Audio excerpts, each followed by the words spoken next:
Jadi memang ibu itu harus memberikan pendidikan tentang haid kepada anak itu sejak dini.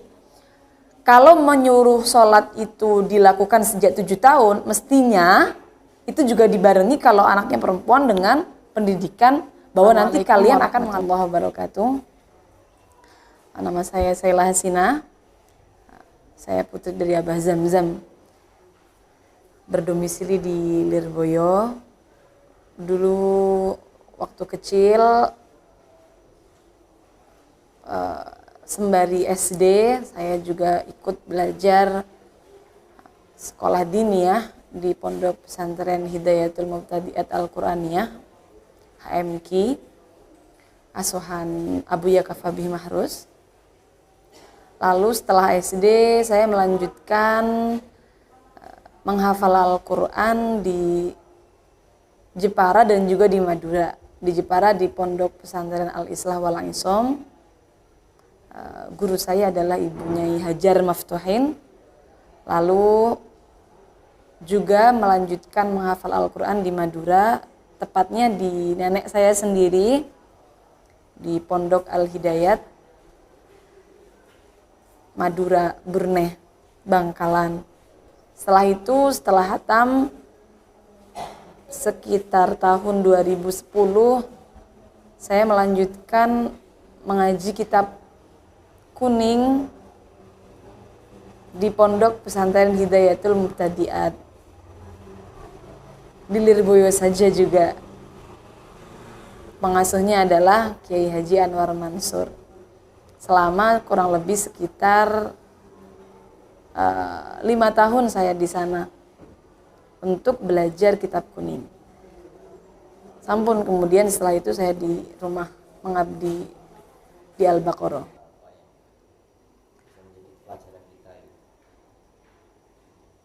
Apa ya? Kalau saya pribadi, saya sebenarnya dari dulu itu ngajinya kan termasuk terlambat ngajinya kalau dibanding teman-teman. Teman-teman tuh kan ngajinya dari awal ya. Saya masuknya langsung kelas 3 sanawiyah. Tapi sebenarnya ngaji itu bukan masalah terlambatnya. Yang penting adalah kemauannya.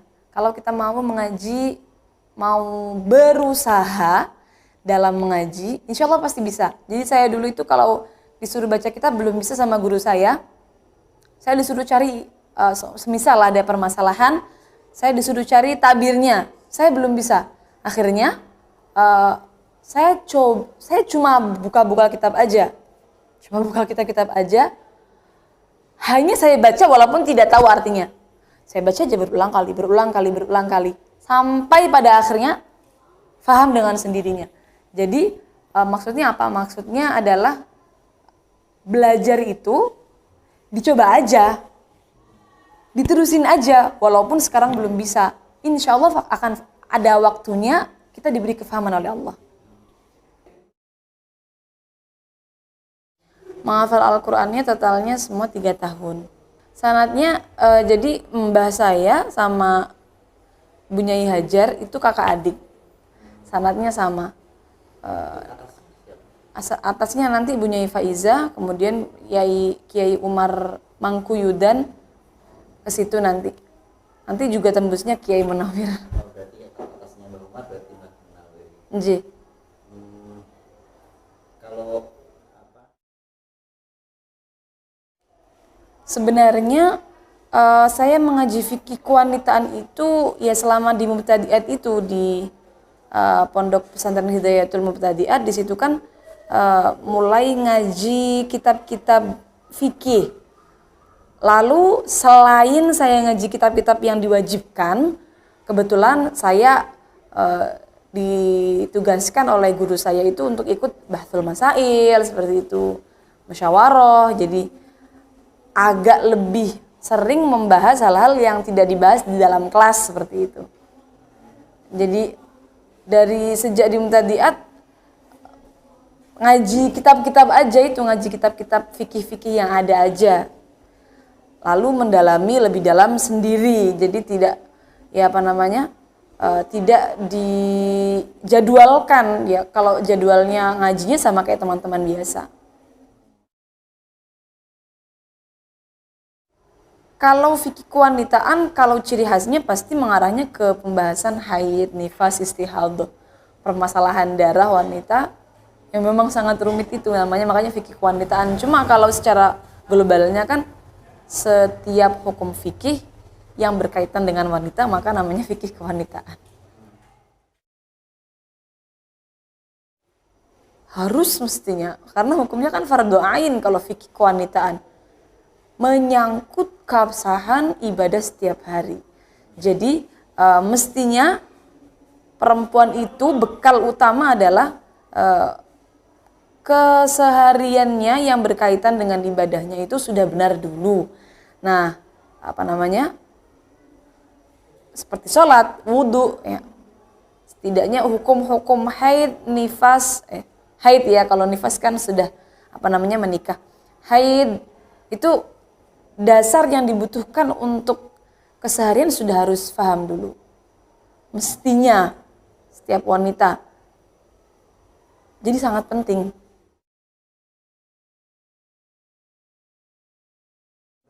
Nah, itu dia. Karena memang sebenarnya usia minimal wanita haid 9 tahun. Cuman sekarang kan umumnya mungkin 10 ya sampai 11. Atau bahkan banyak yang masih 12 tahun ya haid. Jadi memang ibu itu harus memberikan pendidikan tentang haid kepada anaknya itu sejak dini. Kalau menyuruh sholat itu dilakukan sejak 7 tahun, mestinya itu juga dibarengi kalau anaknya perempuan dengan pendidikan bahwa nanti kalian akan mengalami haid seperti itu. Idealnya mestinya setelah masuk usia minimal haid. Cuman jarang, jadi anak-anak SD sekarang ini malu dulu. Malu, jadi kadang-kadang membahas masalah keluar darah saja itu nanti mereka sudah takut nonton. Ya.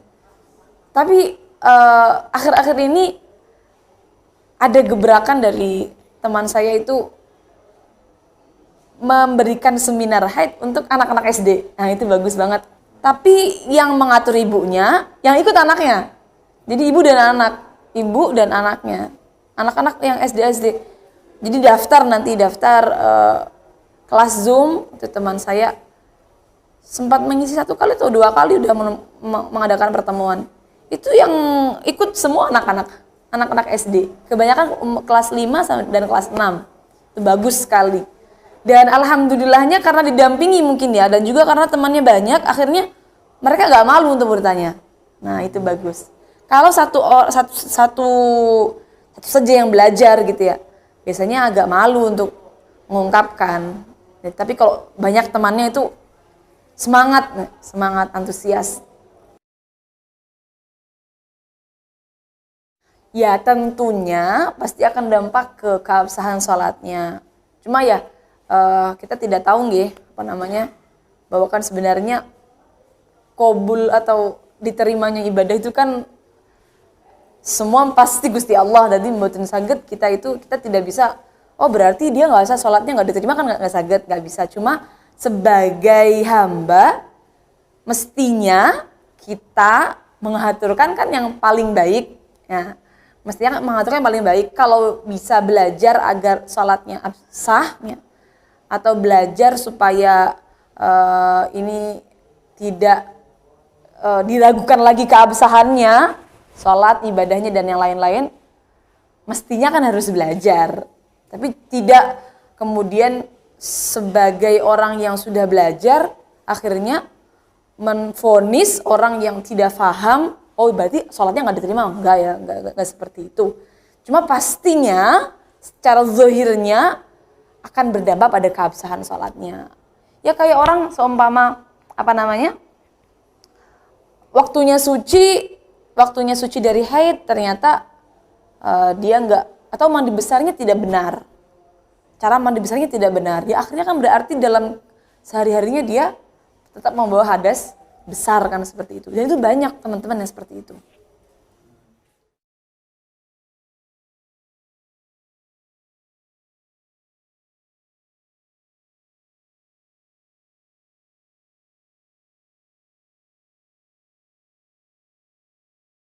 agak sulit juga karena memang sudah didoktrin sulit oleh ulama. Bahkan ulama sendiri ada yang memang tidak membahas dalam kitab fikihnya tentang haid atau hanya membahas sedikit saja karena sudah mendoktrin bab haid itu termasuk bab yang paling sulit. Jadi tidak beliau bahas dalam kitabnya. Jadi untuk memudahkan sebenarnya kalau memudahkan dengan belajar, dengan menge-share ilmu-ilmu fikih wanita di medsos itu sudah termasuk memudahkan orang awam belajar. Tergantung orang awamnya mau belajar atau tidak, ngonten. Kalau memudahkannya sih sebenarnya sudah banyak mungkin ya yang menyebarkan ilmu ini di YouTube, mungkin di Instagram atau Telegram. Tapi orang awamnya mau belajar apa enggak? Jadi kita harus balik. Semudah apapun kalau orang awamnya nggak mau belajar ya nggak paham-paham, ngonten.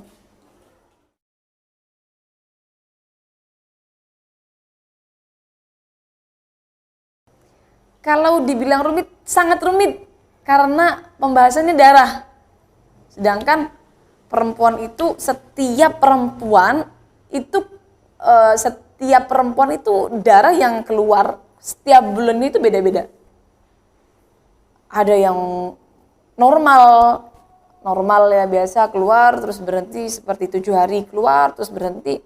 Ada yang enggak keluar sehari berhenti, keluar lagi berhenti, keluar lagi berhenti. Seperti itu. Jadi sangat rumit, apalagi kalau orang itu nggak mencatat darahnya. Jadi nggak tahu kapan sucinya, nggak tahu kapan keluarnya lagi. Nah itu, jadi karena permasalahannya dengan darah, maka itu sangat rumit. Dan setiap orangnya berbeda, itu dia yang bikin rumit. Sehingga kalau membahas permasalahan fikih wanita, itu kita harus pahami dulu. Masuk dulu ke pembahasannya, cari dulu ini nanti kebiasaannya berapa, baru nanti bisa menjawab soalnya. Kalau fikih yang lain mungkin kan bisa digebiah uyah kalau bahasa Jawanya. Satu soal bisa untuk semua pertanyaan. Satu jawaban bisa untuk semua pertanyaan. Seperti itu. Tapi kalau masalah haid tidak bisa. Kalau sudah kadung pembahasan soal darahnya itu keluar putus seperti itu, maka harus difahami betul. Itu rumitnya di sana. Nggak bisa ya? Jangan pengen cuma tahu jawabannya aja, tapi ayo pengen tahu ilmunya. Jadi kalau seumpama tiba-tiba punya kasus seperti itu, kan kita tidak tahu, perempuan tidak tahu kapan dia nanti ditakdirkan untuk istihadah.